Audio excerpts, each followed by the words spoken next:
Chapitre 11, la bataille de Midway et au-delà, avril-juin 1942, écrit par Liam Dale. Avec l'accent mis dans les premières années de la Seconde Guerre mondiale sur l'Europe et l'Afrique du Nord, les actions d'Adolf Hitler ont été la principale force motrice, tandis que les Alliés se battaient pour résister à l'avancée nazie à travers les continents. Cependant, à mesure que 1942 progressait, la Seconde Guerre mondiale prenait des proportions mondiales avec les ramifications de l'attaque surprise japonaise sur la marine américaine à Pearl Harbor en décembre 1941 devenant de plus en plus évidentes. Les événements dans le théâtre de guerre du Pacifique s'intensifiaient, alors que l'Empire du Soleil Levant étendait sa portée plus au sud, élargissant son périmètre défensif vers l'Australie et vers le nord-est, commençait à s'aventurer dangereusement près de la côte ouest de l'Amérique. La force apparemment irrésistible de l'expansionnisme japonais allait néanmoins faire face à un défi sérieux, et en regardant de plus près les mois d'avril à juin 1942, vous découvrirez que les Japonais n'ont pas eu les choses à leur manière pendant longtemps. Un géant endormi avait vraiment été réveillé à Pearl,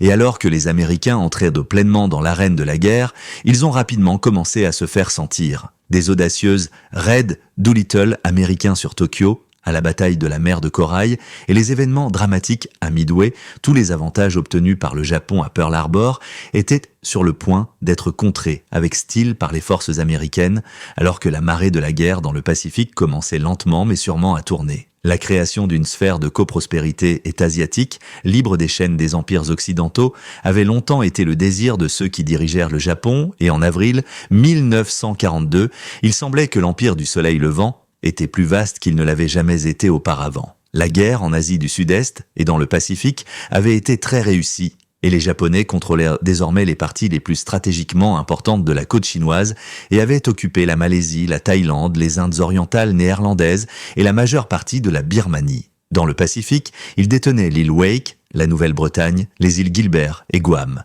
Et alors que la volonté de saisir de nouveaux territoires se poursuivait, la situation était sombre pour les Alliés. Au cours des premiers mois de la guerre avec le Japon, de précieux avant-postes britanniques et américains étaient rapidement tombés aux mains des forces d'invasion et des milliers de personnes étaient maintenant prisonnières de guerre, impuissantes derrière les lignes ennemies. Même Singapour, autrefois considérée comme une forteresse britannique imprenable, avait été écrasée par les Japonais portant un coup dévastateur aux commandants alliés. L'Amérique avait entre-temps perdu de précieuses bases militaires et allait bientôt perdre son emprise sur les précieuses îles Philippines. Après avoir envahi la capitale, Manille, les Japonais avançaient maintenant plus au sud, sur les talons des troupes alliées en retraite, et il semblait y avoir peu de moyens d'arrêter la volonté du Japon de dominer complètement le Pacifique. Avec une série de victoires à leur actif, beaucoup de troupes japonaises étaient en fait si satisfaites de ce qu'elles avaient accompli jusqu'à présent que dans certaines régions du Nouvel Empire, elles ont pris le temps de se détendre.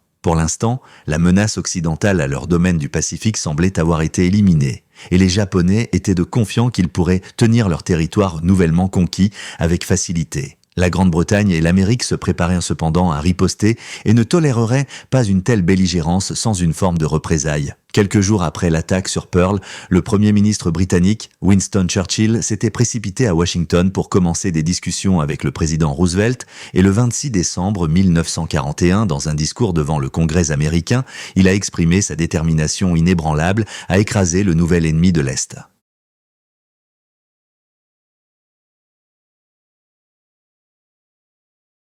La Grande-Bretagne avait été seule dans sa lutte contre l'Axe depuis la chute de la France à l'été 1940, et l'entrée de l'Amérique dans le conflit mondial avait été accueillie avec un grand soulagement par Churchill. Maintenant, Roosevelt, Churchill et le leader soviétique, Joseph Staline, qui combattait les forces nazies depuis juin 1941, étaient unis contre l'Axe, et il y avait enfin un véritable espoir que les Alliés pourraient gagner la guerre. Alors que les commandants étaient affectés au théâtre de guerre du Pacifique, il ne faisait aucun doute que les défis à venir étaient de grands. L'amiral de la flotte, Chester W. Nimitz, avait pris le commandement de la flotte du Pacifique 2 semaines après l'attaque japonaise sur la base navale américaine à Hawaï, et avec de nombreux cuirassés et destroyers coulés lors du raid, il était bien conscient qu'il faudrait du temps pour récupérer les ruines et rétablir la flotte américaine à sa gloire d'antan. Confronté à la coordination d'une attaque à travers le Pacifique, un océan qui couvrait plus de 65 millions de miles carrés, il ne fait aucun doute que dans les premiers mois de la guerre, Nimitz opérait à un désavantage considérable. Cependant, il y avait une chose que les Américains avaient en leur faveur. Les porte-avions, qui étaient destinés à jouer un rôle vital dans les batailles du Pacifique,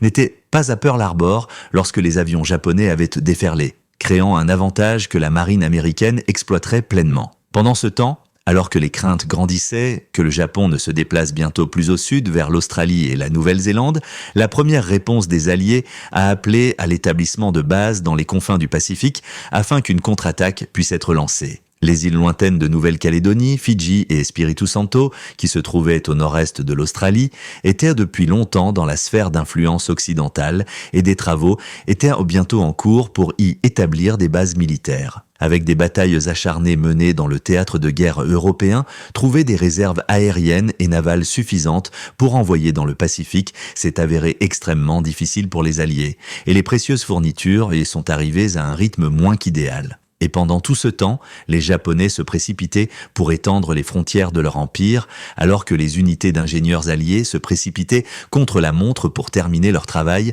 tentant souvent d'accomplir l'impossible alors qu'ils négociaient le terrain difficile. Il y aurait inévitablement des revers occasionnels, mais les Alliés n'ont jamais vacillé dans leur détermination à arrêter les Japonais dans leur élan. Et en avril 1942, la situation ne pouvait pas être à un point plus crique. Depuis l'invasion des Philippines, le 8 décembre 1941, les forces américaines et philippines dirigées par le général Douglas MacArthur ont mené une bataille désespérée contre les envahisseurs japonais. Alors que la situation s'était détériorée, le président Roosevelt avait ordonné à MacArthur de partir, de prendre le commandement des opérations dans le Pacifique Sud-Ouest depuis la sécurité relative de l'Australie, et bien qu'il ait été réticent à quitter ses hommes, MacArthur a finalement obéi aux ordres de son président le 11 mars, mais pas avant d'avoir promis de revenir. C'était une maigre consolation pour les troupes y restées aux Philippines qui avaient été acculées dans un coin de la péninsule de Bataan, au large de l'île principale de Luzon, au début du mois d'avril. Les forces navales alliées dans la région avaient été détruites lors d'une série de batailles autour de Java et presque tous les territoires voisins étant sous contrôle japonais, les troupes étaient de maintenant coupées de la plupart de leurs approvisionnements et encerclées par l'ennemi. Lorsque les Japonais ont lancé leur nouvelle attaque aérienne et d'artillerie perçant les défenses alliées, les hommes, épuisés par la malnutrition, la maladie et la fatigue du combat, étaient trop faibles pour contre-attaquer et se sont rendus. Certains des militaires alliés ont réussi à s'échapper vers l'île de Corregidor, au sud de Bataan, mais des bataillons d'infanterie japonaises ont rapidement avancé et repoussé les défenseurs jusqu'à Malinta Hill. Au désespoir de tous ceux qui restaient à combattre, le drapeau américain a été rapidement abaissé et le général Jonathan Wainwright, qui avait pris la relève du général MacArthur, n'a eu d'autre choix que d'accepter les conditions de reddition du général Masaharu Ohma. En conséquence, le 8 mai 1942, les Philippines avaient officiellement été perdues.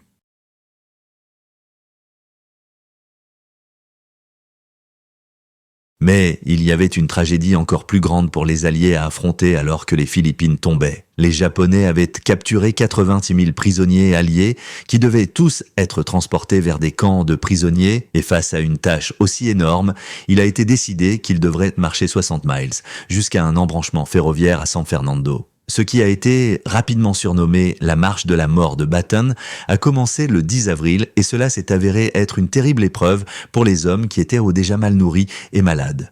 Des milliers de personnes ont perdu la vie à cause de l'épuisement, de la faim, de la déshydratation et de la maladie, tandis que beaucoup d'autres ont été brutalement assassinés par leurs ravisseurs. C'était un avertissement sévère que la guerre avec le Japon serait coûteuse en termes de pertes humaines, car les prisonniers de guerre étaient traités avec un mépris amer par les soldats japonais qui considéraient la reddition comme déshonorante. Pendant ce temps, alors que les nouvelles du traitement brutal des hommes à Bataan parvenaient en Amérique, des affiches ont été diffusées pour annoncer l'atrocité. Et les émotions ont rapidement monté parmi la population américaine. La résolution des Alliés pour écraser les Japonais était maintenant plus déterminée que jamais et le président Roosevelt avait déjà mis en place des plans pour frapper le cœur même du Japon en bombardant sa capitale, Tokyo. Après l'attaque sur Pearl, Roosevelt avait été désireux de restaurer le moral du public et compte tenu des événements ultérieurs aux Philippines, il était maintenant impatient de démontrer aux Américains et au peuple du Japon que l'Empire du Soleil Levant n'était pas invulnérable à l'attaque. Avec un projet aussi ambitieux en tête, le lieutenant-colonel Jimmy Doolittle, l'un des aviateurs et ingénieurs aéronautiques les plus célèbres d'Amérique, avait été choisi pour planifier et exécuter l'attaque. Au fil des ans, Doolittle avait remporté une série de prix pour ses réalisations et avait apporté de nombreuses contributions importantes à la technologie de l'aviation.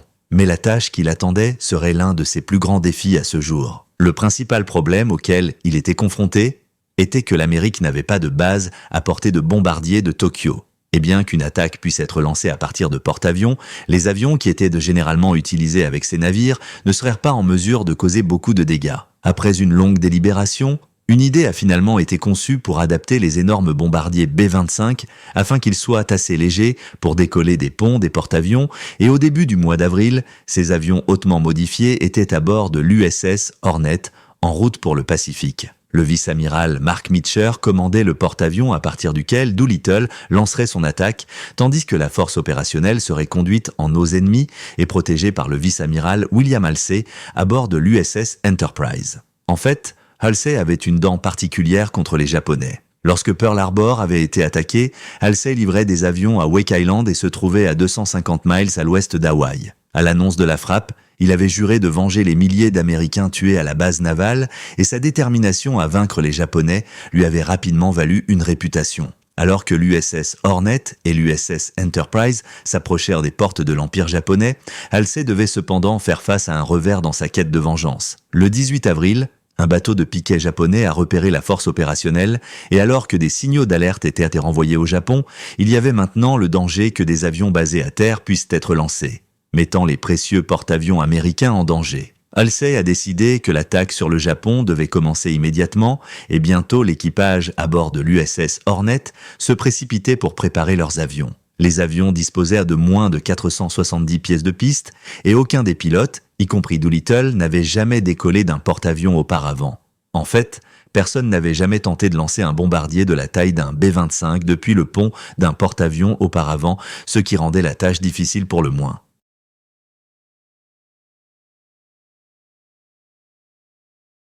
Mais l'entraînement rigoureux que les équipages de l'armée volontaire avaient reçu avait clairement porté ses fruits, et tous les 16 B-25 transportant leurs charges mortelles de bombes incendiaires et d'explosifs de haute puissance ont été lancés avec succès. Bien que l'alerte japonaise signifiait que les avions décollaient maintenant à 180 miles de leur site de lancement d'origine, un temps favorable les aiderait en cours de route et les bombardiers seraient bientôt en train de se rapprocher de leur cible avec l'avion de Doolittle à la tête. 6 heures après le décollage, les avions ont atteint Tokyo et à midi, ils ont commencé à larguer des bombes sur la capitale et les zones environnantes. Ils ont rencontré peu de résistance et l'impact a été exactement ce que Roosevelt espérait. Les Japonais ont été tellement choqués par l'attaque que les commandants militaires de haut niveau ont commencé à se blâmer les uns les autres et le commandant mortifié de la défense aérienne de Tokyo a été honteusement poussé au suicide. Entre-temps, les escadrons de chasseurs japonais ont été renvoyés chez eux et un groupe de porte-avions a été retiré de l'océan Indien pour protéger les eaux territoriales. Alors que l'Amérique saluait les pilotes du raid de Doolittle en tant que héros nationaux,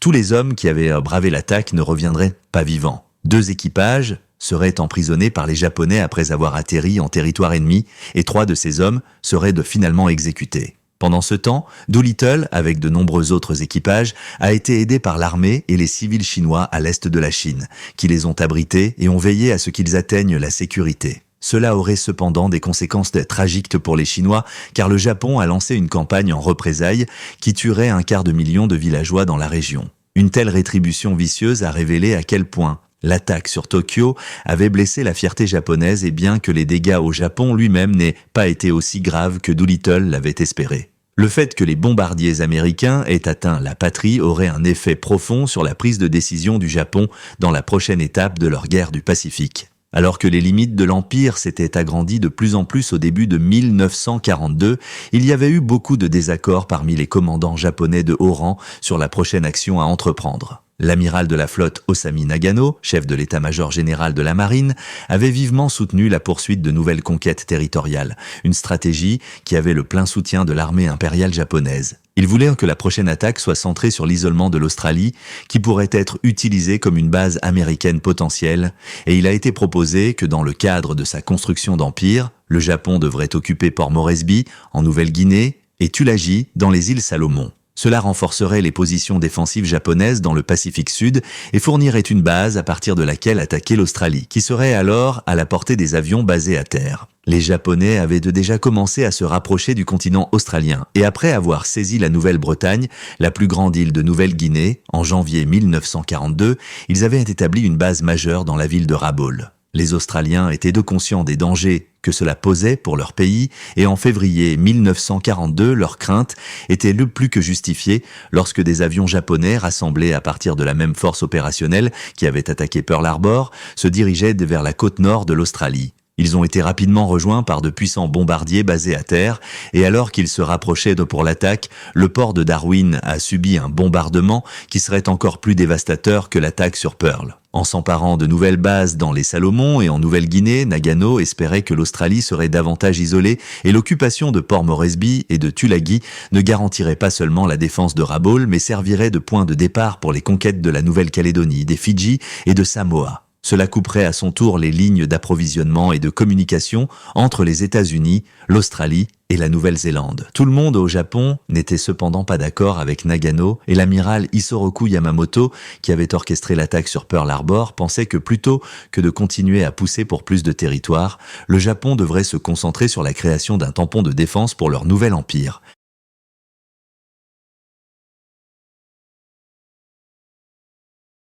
Il y avait maintenant une offre infinie de ressources à la disposition des Japonais, qui pouvaient être rassemblées à partir du territoire qu'ils détenaient autour du Pacifique et au-delà. Les routes d'approvisionnement entre le continent japonais et les pays occupés devaient cependant être protégées, et pour ce faire, Yamamoto était impatient d'éliminer la menace d'une intervention américaine. L'amiral japonais était conscient que l'échec à détruire les précieux porte-avions à Pearl avait été une erreur fatale, et pour assurer la survie de l'Empire, et en effet du Japon lui-même, il était essentiel de terminer ce qu'il avait commencé en décembre 1941 et de compléter la destruction de la flotte américaine. Yamamoto a commencé à concevoir un plan pour attirer les porte-avions américains à portée d'une force opérationnelle japonaise, pour une bataille monumentale qui assurerait le contrôle japonais du Pacifique central. Il a choisi comme cible l'atoll de Midway, 2 minuscules îles de corail qui se trouvent à l'extrême nord-ouest de la chaîne d'îles hawaïenne. La base américaine ici était assez éloignée d'Hawaï pour réduire le risque de puissances aériennes basées à terre menaçant les navires japonais.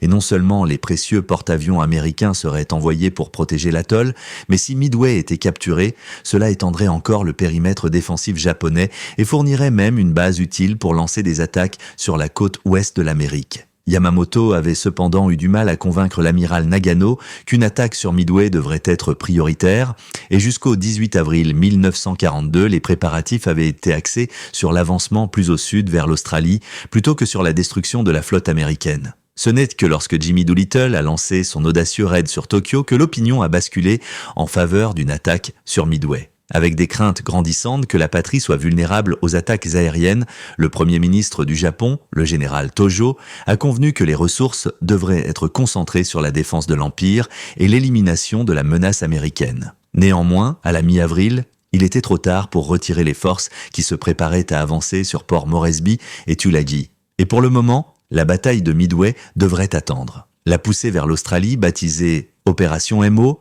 était prévue pour le début de mai, et toute la campagne a été placée sous le commandement du protégé de Yamamoto, l'amiral Inoue. Il coordonnerait à son tour plusieurs groupes qui comprenaient une force de frappe de porte-avions commandée par le vice-amiral Takagi, une force d'invasion de Tulagi commandée par le contre-amiral Kiyo Hideshima, et il y aurait également une force d'invasion de Port Moresby. Ce que les Japonais ne réalisaient cependant pas, c'est que les Américains avaient de déchiffrer leur code. Et alors que le trafic de signaux était intercepté par les services de renseignement américains et britanniques, l'amiral Nimitz a été informé de l'attaque imminente sur Port Moresby. La nouvelle avait été prise très au sérieux par le commandant américain qui savait que l'Australie serait laissée vulnérable si les Japonais établissaient des bases si près du pays. Après avoir consulté l'amiral Ernest King, chef de la marine américaine, il a été décidé que les invasions devraient être opposées avec tous les porte-avions que les forces alliées pourraient rassembler. Une flotte centrée sur 2 groupes de porte-avions a été rapidement assemblée et comprenait la force opérationnelle 17 basée autour du porte-avions USS Yorktown et la force opérationnelle 11 basée autour du porte-avions USS Lexington. Le contre-amiral Frank Fletcher, qui avait déjà vu l'action dans le Pacifique après le raid sur les îles Marshall et Gilbert en février, a été placé au commandement de Yorktown et serait également au commandement général de la mission. Pendant ce temps, le contre-amiral Aubrey Fitch commanderait Lexington et il y aurait également une force de croiseurs australo-américaine pour fournir un soutien supplémentaire. La force opérationnelle 44 serait commandée par le contre-amiral John Crace de la Royal Navy. Alors que les navires se dirigeaient vers la Nouvelle-Guinée et les îles Salomon, ils rencontreraient de nombreux dangers en cours de route avec des mers agitées et des vents forts à combattre. Mais il ne faisait aucun doute que chaque homme à bord était prêt à affronter les pires tempêtes s'il avait l'occasion de riposter contre les Japonais. Pendant que les porte-avions se déplaçaient plus à l'ouest, les préparations pour l'attaque étaient bientôt faites. Les bombes étaient chargées sur les avions et les pilotes se préparaient pour la mission à venir. Puis finalement, le 3 mai, la nouvelle est arrivée que la force d'invasion de Shima était arrivée dans les îles Salomon.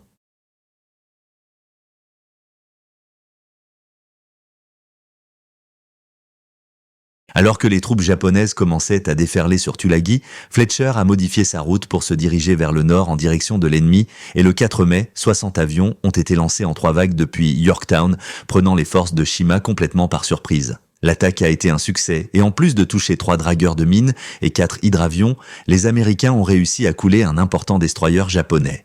Néanmoins, les Japonais continueraient à tenir Tulagi alors qu'ils s'attelaient à établir une base d'hydravions sur l'île. Après avoir infligé une quantité considérable de dégâts à la flotte japonaise, Fletcher a dirigé sa force opérationnelle vers le sud pour rejoindre les navires de Crace et Fitch, mais maintenant les Japonais étaient conscients de la présence de porte-avions américains dans la région. Impatients d'accomplir ce que Yamamoto espérait faire à Midway, c'était maintenant au tour de l'amiral Takagi de prendre part à l'action. Il a conduit sa force de frappe de porte-avions depuis sa position à 350 miles au nord des îles Salomon et est entré dans la mer de Corail pour chasser les Alliés. C'était un voyage dans l'inconnu, car la scène était prête pour la première bataille de porte-avions de l'histoire. Un commandant américain dira plus tard que la bataille de la mer de Corail était sans aucun doute la zone de bataille la plus confuse de l'histoire du monde.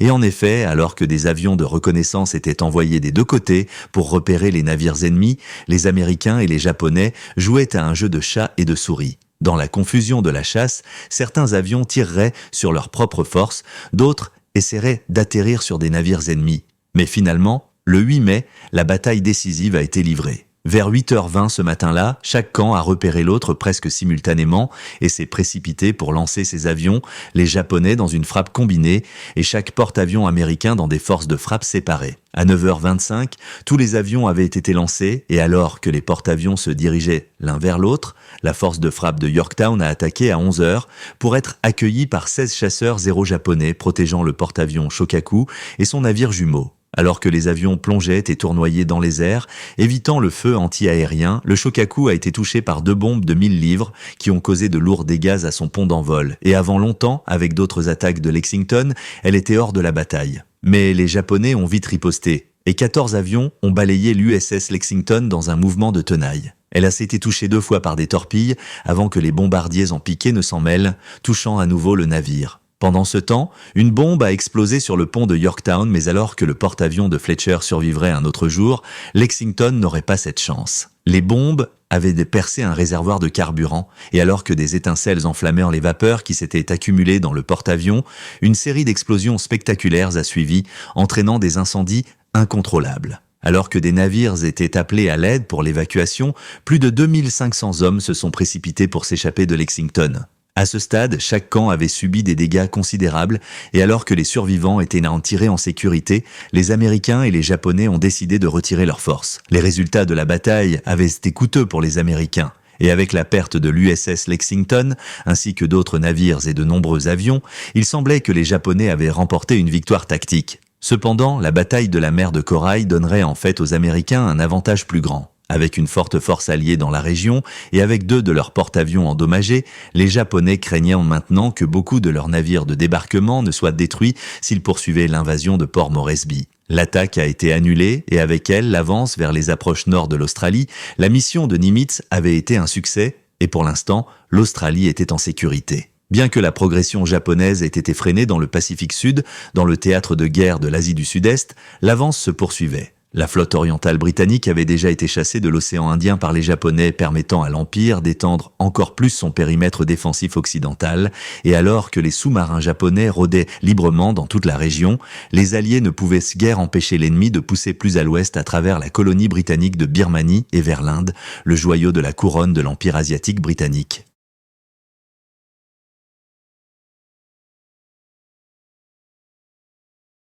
À ce stade, la Grande-Bretagne avait perdu beaucoup de territoire aux forces de l'Axe et Winston Churchill était clairement préoccupé par cette menace supplémentaire au colonialisme britannique. Le sous-continent indien était gouverné par les Britanniques depuis 1858 et Churchill était réticent à perdre une partie aussi précieuse de l'Empire. Son allié américain, le président Roosevelt, avait quant à lui d'autres préoccupations. La Birmanie fournissait la voie d'approvisionnement pour l'aide et les armes en Chine, et il était important de la maintenir ouverte pour que le leader chinois, le généralissime Chiang Kai-shek, puisse continuer sa guerre contre le Japon sans entrave, occupant les troupes ennemies et empêchant leur redéploiement dans le Pacifique Sud. Roosevelt avait confié au général Joseph Stilwell le rôle de chef d'état-major du théâtre de la Chine, de la Birmanie et de l'Inde. Mais, alors que le conflit en Birmanie se poursuivait, il était bientôt évident que les Alliés menaient une bataille perdue. À la fin d'avril, Lashio, dans le nord-est de la Birmanie, avait été prise, coupant la route de la Birmanie,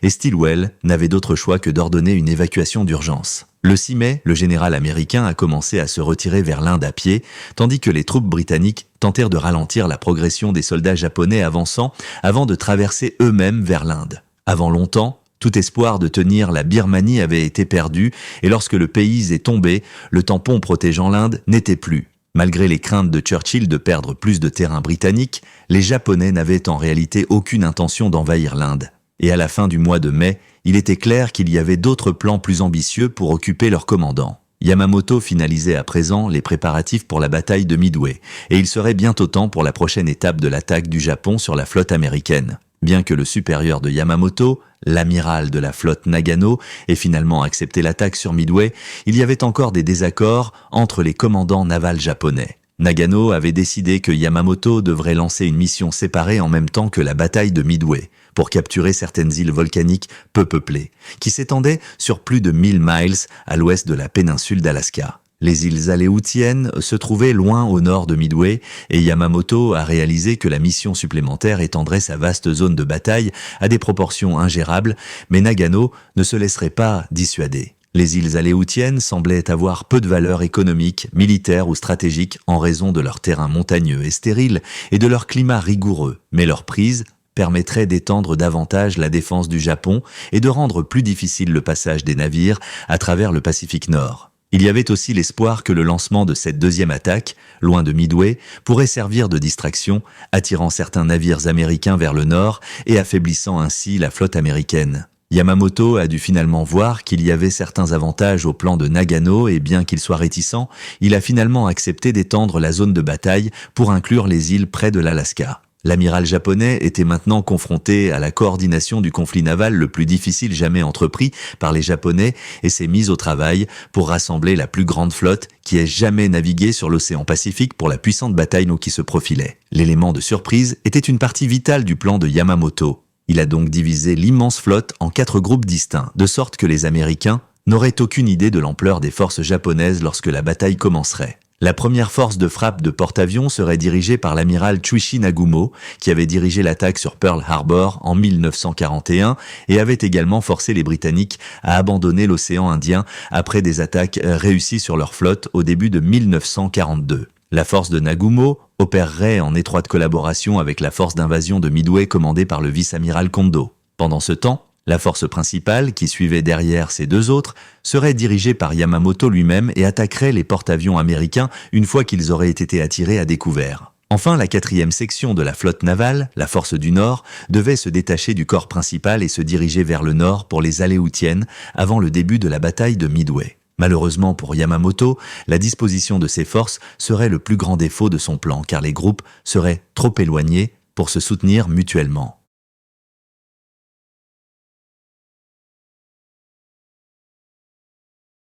Les navires de Yamamoto navigueraient en fait 300 miles derrière la force de frappe de Nagumo et seraient d'une aide minime lorsque les Américains lanceraient leur défense. Pendant ce temps, de l'autre côté de l'océan Pacifique, l'unité de renseignement de combat de la marine américaine à Pearl Harbor avait une fois de plus intercepté les codes japonais et tous les efforts de déception de Yamamoto seraient de vain. En mai 1942, l'amiral Nimitz avait reçu confirmation que Midway était la prochaine cible des Japonais. Il avait même l'ordre de bataille japonais complet, ainsi que les dates de l'attaque qui étaient prévues, soit le 4 juin, soit le 5. Alors que la flotte impériale mettait le cap sur Midway sans savoir que leur mission avait déjà été révélée à l'ennemi, les forces américaines se précipitaient pour se préparer à la bataille qui se profilait. Midway n'était devancé que par Pearl Harbor dans la défense de la côte ouest de l'Amérique, et après le raid dévastateur sur la base hawaïenne, les Américains s'assureraient que cette fois, ils étaient plus que prêts pour l'attaque imminente. Contrairement aux Japonais, ils avaient l'avantage que Midway lui-même pouvait être utilisé comme plateforme de lancement, et en plus de leurs propres avions, une puissance aérienne supplémentaire avait été envoyée d'Hawaï, renforçant encore les défenses. Les porte-avions ont également été appelés pour protéger Midway, et la force opérationnelle 17 de Fletcher a été immédiatement rappelée de la mer des Coraux. Bien que gravement endommagé, Yorktown avait survécu aux batailles contre les Japonais, et après son arrivée à Pearl Harbor, le 27 mai, les équipes de travail du chantier naval avaient travaillé jour et nuit pour s'assurer qu'elle était réparée et prête à défendre Midway en quelques jours. La force opérationnelle 16 de Halsey, avec les porte-avions USS Hornet et Enterprise, était déjà à Pearl, bien que Halsey lui-même ne soit pas assez bien pour participer à la bataille. Il serait remplacé par le contre-amiral Raymond Spruance, qui opérerait sous le commandement général de l'amiral Fletcher. En plus de faire appel à autant de personnel de l'armée et de la marine qu'il le pouvait, Nimitz a demandé des photographes pour que les événements à Midway puissent être enregistrés. Le célèbre réalisateur John Ford connaissait bien Nimitz et capturerait certaines des images les plus mémorables du conflit. À la fin du mois de mai, toutes les préparations possibles avaient été faites pour la bataille qui se profilait, et avec les défenses en place, les forces américaines ne pouvaient de guère faire plus que regarder et attendre que l'offensive japonaise commence.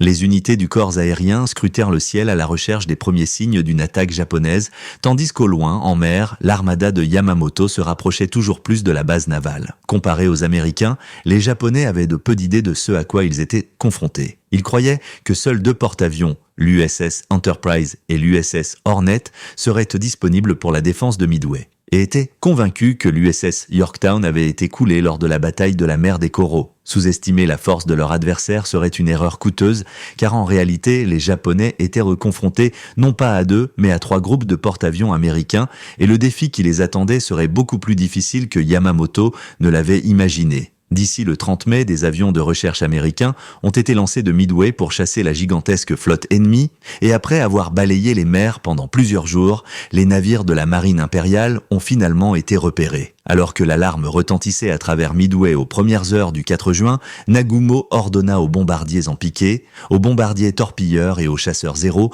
de lancer leur attaque sur la base américaine, et en moins de 2 heures, l'assaut avait commencé. Les avions américains, pilotés par des pilotes de la marine, se sont précipités pour intercepter l'attaque et ont détruit de nombreux avions ennemis malgré de lourdes pertes. Pendant ce temps, alors que les bombardiers en piqué de la force d'attaque de Nagumo survolaient Delisle, ceux qui défendèrent le sol ripostaient avec acharnement, et le feu anti-aérien s'est avéré beaucoup plus meurtrier que les Japonais ne l'avaient prévu. La base a été plongée dans le chaos alors que les bombes pleuvaient sur l'île, détruisant les réservoirs de carburant et les hangars à avions, mais les défenseurs ont continué à se battre contre les forces ennemies.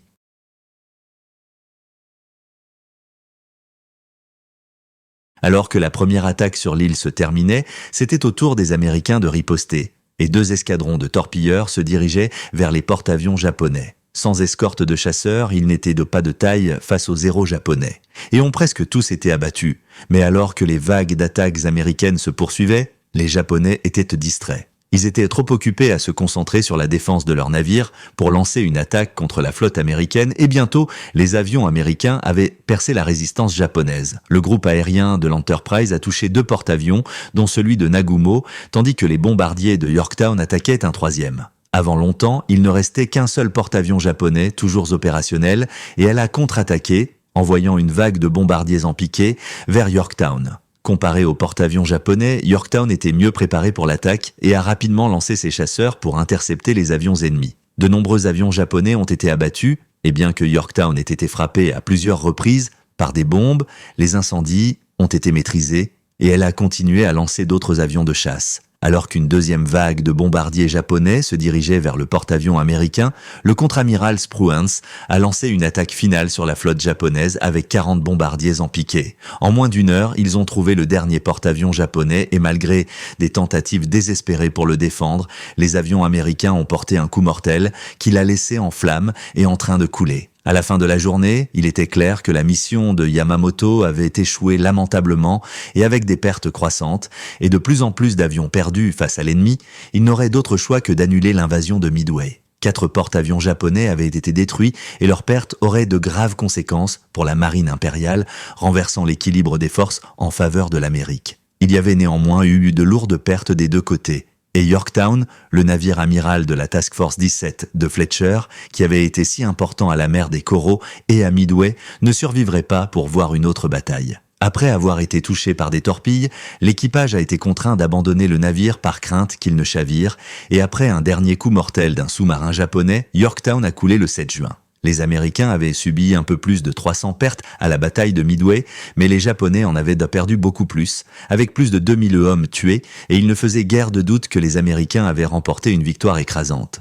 Alors que les Marines et les marins américains blessés étaient soignés et que les survivants étaient amenés en sécurité, le président Roosevelt a félicité ceux qui avaient courageusement repoussé l'ennemi, visiblement soulagés que la bataille de Midway ait freiné l'avancée des Japonais. Mais bien au nord, la menace de l'Empire de l'Est n'était pas encore terminée.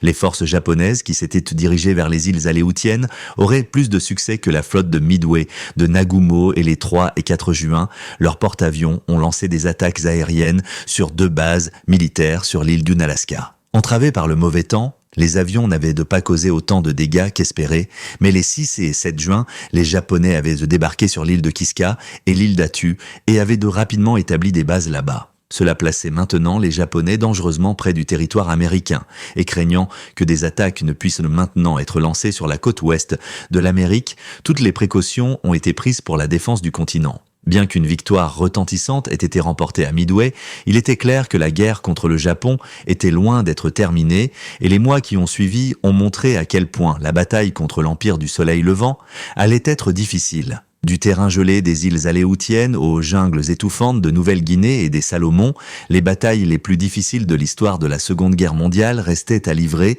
et le conflit du Pacifique ne faisait que commencer.